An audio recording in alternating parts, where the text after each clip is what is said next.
Hello, everyone. I wanted to share a passage with you today from my book, Crashing into Grace. This is a book that I published in 2021 regarding my own personal journey, my transformational journey from being asleep at the wheel to awakened and aware. We never really arrive anywhere. It's really just the state of mind that we have that gets enhanced on this beautiful journey, this messy journey. And it is my hope that just by reading some of the passages with you and sharing my own thoughts around what it has meant for me, that this can really guide you as you navigate whatever it is. There's so much that we can move through, and I just honor you for making the choice to live in awareness. It is your awareness that essentially becomes your power. So today I'm going to read a passage from the preface of my book. This one is called Heeding the Call of the Soul, which takes great courage. Spiritual awakening is lonely, disorienting, and scary. And yes, it provides blissful peace and awareness once you make it to stable ground, but it does not have to be dangerous.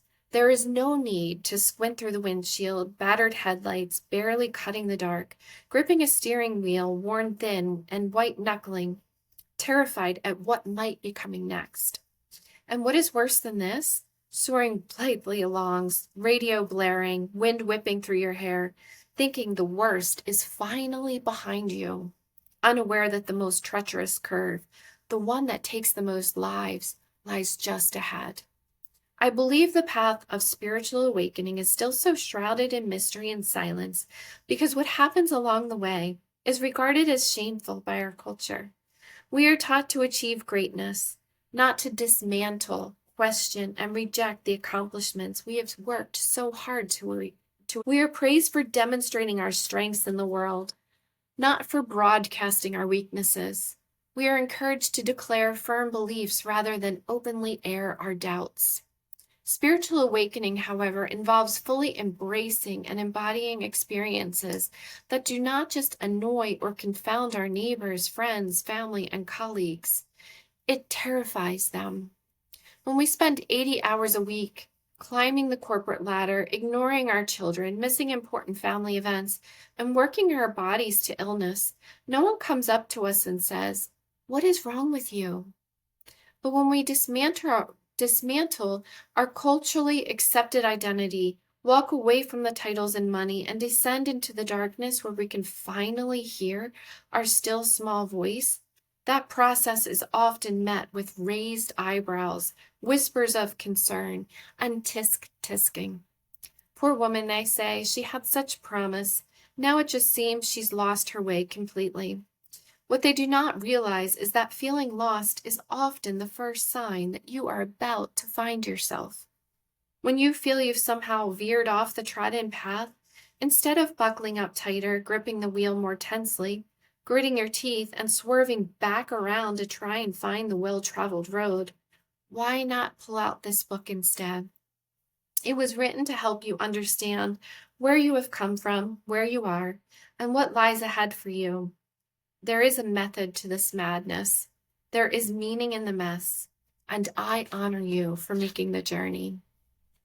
I truly do. It is a journey of a lifetime, but it takes bravery. It takes strength and courage to navigate because this is nothing that we can be taught, even with all these books and the guidance of people like myself. It's something you must embark on alone. And oftentimes it's when life takes you down to your knees or a rock bottom moment that you finally say, I'm willing to try something different, to take a different path. And it's the path that hasn't been conditioned in you that holds the most reward on this journey of a lifetime. And I know for myself, I embarked on that journey completely feeling like my life had crumbled into every tiny possible piece it could. And I just embraced it. I had nothing to lose.